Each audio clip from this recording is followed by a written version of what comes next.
राजस्थान के सीकर जिले के उद्योग नगर का इलाका आज एक बार फिर से गोलियों की तड़तड़ाहट से गूंज उठा और एक कुख्यात गैंगस्टर, कोई छोटा मोटा नहीं, बहुत बड़ा गैंगस्टर, जिसे राजस्थान के सीकर जिले का बॉस कहा जाता था, उसे सीकर के बॉस के नाम से लोग संबोधित किया करते थे।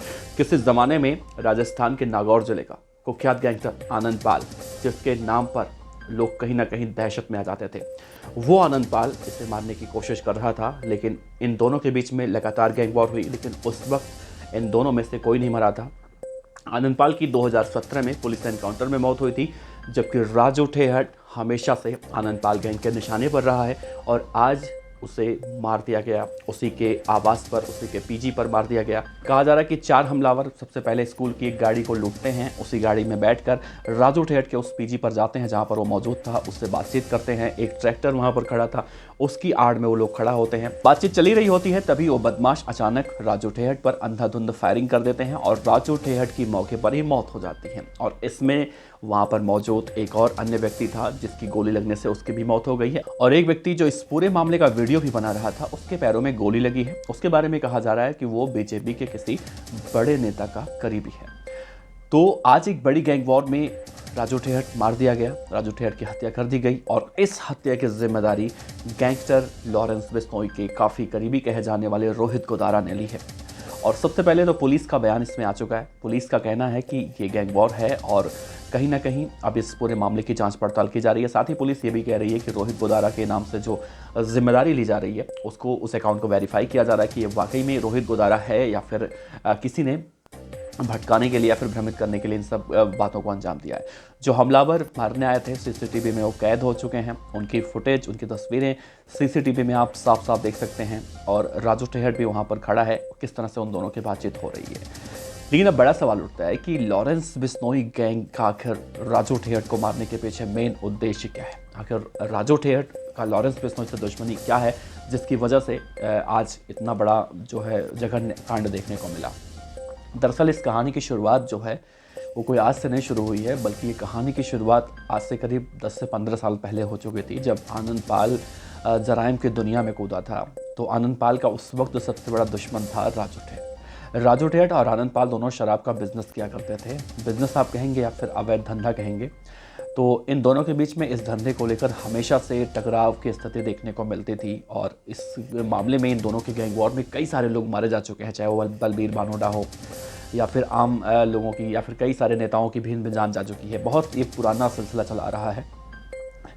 और कहा तो ये भी जाता है कि जब राजस्थान के बीकानेर जेल में आनंद पाल उस वक्त बंद था, तो आनंद पाल के ऊपर इसी राजू ठेहट ने, जिसकी आज हत्या हुई है, उसने आनंद पाल के ऊपर फायरिंग करवाई थी और उस वक्त आनंद पाल बच गया था। तो कहीं ना कहीं आनंद पाल की किस्मत उस वक्त अच्छी थी, बच गया था। लेकिन 2017 में उसे पुलिस एनकाउंटर में मार दिया गया और तब से लेकर आज तक, यानी कि जब आनंद पाल की मौत हुई उसके बाद जब उसके गैंग के और जो बाकी बदमाश थे वो अपने आप को बेसहारा महसूस कर, ऐसा सोर्सेज से और मीडिया रिपोर्ट में ये दावा किया जाता है कि उस वक्त इन्हें तलाश थी किसी ऐसे गैंगस्टर की जो इन सब के लिए मार्गदर्शक बन सके या फिर इनके जो आका थे आनंद पाल, उनकी हत्या का बदला ले सके। ऐसे में इनको साथ मिला गैंगस्टर लॉरेंस बिश्नोई का। तो आनंद पाल की जो बची हुई गैंग थी, जो गैंग के बदमाश थे, जो जिंदा बचे थे, वो सब लॉरेंस बिश्नोई की गैंग में शामिल हो गए और लॉरेंस बिश्नोई के साथ मिलकर वो आनंद पाल के दुश्मन को मौत के घाट उतारने की प्लानिंग करने लगे। और अगर मार्च अप्रैल की बात की जाए इसी साल 2022 में, तो जब राजू ठेहट को जमानत मिली थी तो कहीं ना कहीं उड़ती उड़ती ये खबरें आई थी कि राजू ठेहट को मारने के लिए आनंद पाल गैंग के बदमाश कहीं ना कहीं ये प्लानिंग कर रहे हैं और उनकी गिरफ्तारी भी हुई थी। लेकिन आज जिस तरह से राजू ठेहट को मारा गया, बहुत ही एक तरह से कह सकते हैं प्लानिंग बहुत अच्छी की गई होगी, या फिर जिस तरह से वहाँ पर पहुँचते हैं रेकी की होगी इससे पहले, अब कई सारी जानकारियाँ निकल कर सामने आएंगी और तब काफ़ी कुछ हद तक तस्वीरें साफ हो पाएंगी। लेकिन कहा जा रहा है कि जो बदमाश वहाँ पर पहुँचे थे मारने के लिए, उनमें से उन सब की तस्वीरें साफ साफ दिखाई दे रही हैं और किस तरह से वो उनके कपड़े हैं, कैसे वो बातचीत कर रहे हैं, एक एक बातें वहाँ पर आप उनके जेस्चर से देख सकते हैं। लेकिन इन सब के बीच में एक और बात निकल कर सामने आ रही है कि जब हमलावर राजू ठेहट को मार रहे थे, मारने के बाद उन्होंने एक ऑल्टो कार लूटी और वहाँ से वो फरार हो गए। जो ऑल्टो कार लूटी गई वाइट कलर की बताई जा रही है, वो राजस्थान के नागौर ज़िले में रजिस्टर्ड है और उसमें भी जाहिर सी बात है कि जो कार का मालिक होगा वो उसका नाम तो इसमें कहीं ना कहीं नहीं आएगा, क्योंकि सीधी सी बात है वो कार लूट कर वहाँ पर आए होंगे बदमाश। जिस तरह से पंजाबी सिंगर सिद्धू मूसेवाला के मामले में भी देखने को मिला था कि एक ऑल्टो कार लूटी गई थी राह चलते हुए।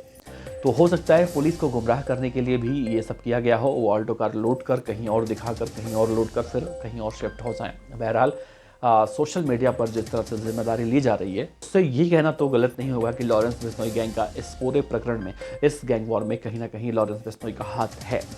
आपको याद होगा, अब से पहले जब गैंगस्टर टीनू हरियाणा गिरफ्तार हुआ था तो टीनू हरियाणा की मदद करने में भी अजरबैजान में बैठा रोहित गोदारा, उसका नाम सामने आया था।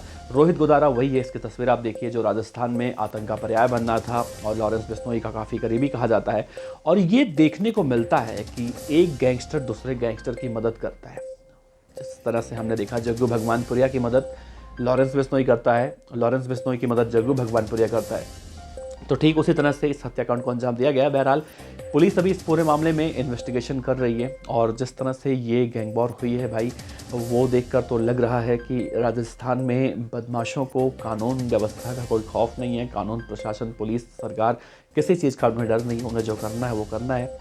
और अब से पहले भी यही देखने को मिला था सितंबर के महीने में, जब मैंने आपको खबर बताई थी और उसमें ये कहा गया था कि संदीप सेठी, जो कि हरियाणा के हिसार का रहने वाला था, उसकी भी इसी तरह से गोली मारकर हत्या की गई थी। और उस मामले में भी बदमाश बहुत ही बेखौफ तरीके से आए थे जब उसे नागौर की कोर्ट में पेशी पर ले जाया गया था, तो उसकी भी हत्या उस वक्त कर दी गई थी। ये मामला भी काफ़ी उछला था, लेकिन उसके बाद गिरफ्तारी हुई। मुख्य जो आरोपी हैं इस मामले के, वो भी अभी गिरफ्तार नहीं हुए हैं। तो मिला जुला कर देखा जाए तो लॉरेंस बिश्नोई इस हत्याकांड की जिम्मेदारी भले ले रहा है, लेकिन इस हत्याकांड के पीछे एक ऐसी महिला का नाम सामने आ रहा है जो इस पूरे मामले की मास्टरमाइंड बताई जा रही है। उस महिला के बारे में कहा जा रहा है कि वो आनंदपाल की गर्लफ्रेंड थी। यानी कि हम बात कर रहे हैं लेडी डॉन मैडम मिंज उर्फ अनुराधा चौधरी की, जो आनंदपाल की गर्लफ्रेंड तो बताई जाती थी, लेकिन आनंदपाल के एनकाउंटर के बाद उन्होंने लॉरेंस बिश्नोई से हाथ मिलाया था। लॉरेंस बिश्नोई ने उनकी मुलाकात काला जठेड़ी से करवाई थी और काला जठेड़ी के साथ वो लिव इन रिलेशन में रह रही थी उत्तराखंड में, जब पिछले साल दिल्ली पुलिस की स्पेशल सेल ने उन्हें उत्तर प्रदेश के सहारनपुर से गिरफ्तार किया था। तो अनुराधा चौधरी का इसमें हाथ हो सकता है, उन्हें इस पूरे वारदात का मास्टरमाइंड बताया जा रहा है। फिलहाल देखना अहम होगा कि अनुराधा चौधरी का इसमें क्या कुछ रोल है। और वैसे अनुराधा चौधरी के बारे में और भी कई सारी बातें हैं जो हम आगे आपको वीडियो में साझा करेंगे। और अनुराधा चौधरी एक बार फिर से हिट लिस्ट में आने वाली हैं। एनआईए के रडार पर तो हैं, एनआईए ने उन्हें गिरफ्तार किया अभी हाल ही में और उनसे पूछताछ भी की है। तो अनुराधा चौधरी का इस पूरे प्रकरण में ज़रूर नाम सामने आ सकता है। कहीं ना कहीं राजू ठेहट की जो गैंग वॉर में मौत हुई है, ये सिलसिला अब बहुत ही अलग लेवल का जाने वाला है। लेकिन इन सब में देखा जाए तो एक ही चीज़ समझ में आती है कि चाहे वो राजस्थान हो, हरियाणा हो, पंजाब हो, यूपी हो। यूपी में हालांकि मुख्यमंत्री योगी आदित्यनाथ के आने के बाद ऐसा बहुत कम देखने को मिलता है, लेकिन इन सभी राज्यों में बदमाशों के जो अपराध करने के तरीके होते हैं वो लगभग सेम होते हैं। और ये बदमाश जिसको टारगेट बनाते हैं अपना, उसे मौत के घाट उतार ही देते हैं। तो फिलहाल इस कहानी में क्या है आगे निकल कर सामने आएगा। अगर आप फॉलो अप लेना चाहते हैं तो चैनल को सब्सक्राइब कीजिए, क्योंकि इस पूरे मामले में हम आपको जैसे भी कोई अपडेट आती है, एक एक छोटी छोटी और बड़ी बड़ी अपडेट आपको देते रहेंगे। तो अपने विचार ज़रूर रखिएगा। अगर आप आनंदपाल को जानते होंगे, राजू ठेहट को इससे पहले जानते होंगे, या फिर राजस्थान के अपराध की दुनिया में कुछ भी जानते होंगे, तो नीचे हमें कमेंट बॉक्स पे, इंस्टाग्राम पे हमें ज़रूर साझा कीजिएगा। उम्मीद करेंगे कि वेरीफाई करके हम उसे आप लोग तक पहुंचाने की कोशिश करेंगे।